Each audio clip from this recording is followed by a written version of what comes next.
Ahojte, vítajte pri dnešnom videu. Dneska pôjdeme kupovať toho starého biologického poníka prvej generácie. Takže nachádzame sa na Marleyho farme a ideme si ho kúpiť.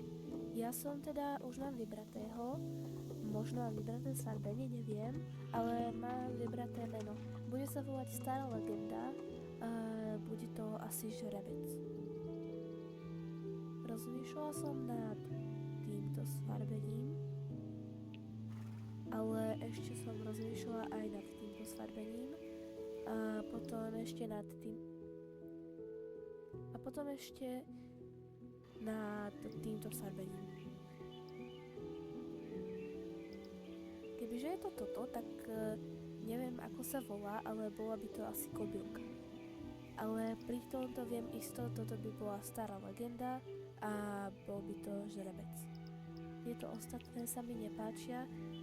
Akože sú pekné, lenže ja chcem, aby to bol, aby ten poník bol akože starý a chcela som to spraviť tak, že kebyže je to tento biely, tak akože je trošku šedivý a tieto ostatné nemajú také šedivejšie chlopky okolo očí a tak si kúpme tohto.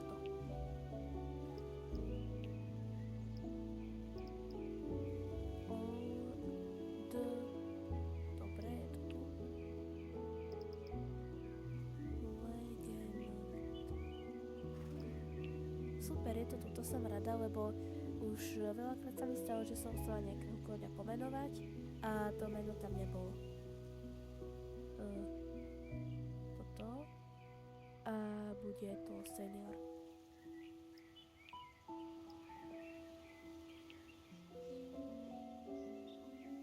A dáme jazdiť teraz.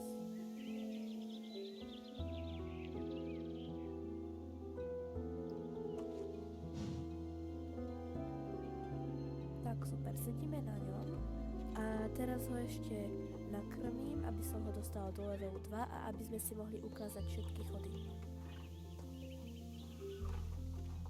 To je také zvláštne na ňom sedieť, ja som myslela, že tie chody bude mať menej pohodlné, lebo mám ešte jedného konia druhej generácie a ten má strašne divné chody.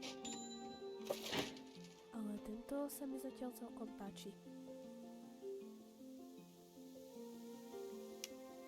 Aj keď není taký pekný ako tieto kone, tieto najmodernejšie, ale ja si ho kupujem čisto len z toho dôvodu, pretože odchádza a je takýto zlacnený.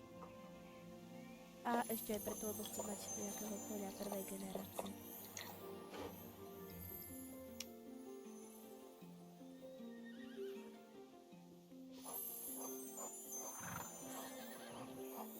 Trošku mi pripomína Araba, takého nižšieho Araba.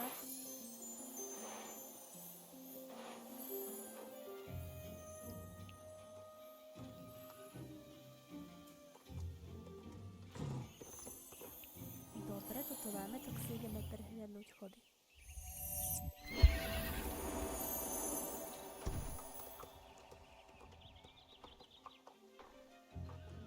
Krok má celkom v pohode, ale pri všetkých chodoch sa mi nepáči, ako mu tie nohy tak lietajú. Klus tiež celkom v pohode. Pomalý cval. Trošku taký ťahavý mi príde, ale v pohode. Sa mi páči, že tá postavička sa tak nekýmáca zľava doprava. Cval rýchlejší trochu. V pohode. Mám pocit, ako keby som jazdila na žriebetku. Pomalý trísk. V pohode. Trošku sa mi nepáči, ako mu tie nohy tak lietajú dopredu. A trísk. Taký ako ten pomalší trísk. Zase sa mi tiež trošku nepáči, ako mu tie nohy lietajú. Ale tak je to prvej generácie, tak nemám čakať od toho nejaké veľké luxusy. Ešte vzopnutie. Celkom v pohode. A ešte raz. Dobre, takže set máme. Ja rozmýšľam, že možno ešte to zmením, že to bude žriebetko. Neviem, mne to príde pri niektorých chodoch ako kebyže sedím na žriebetku. Tak, to by bolo pre toto video všetko. Ahojte.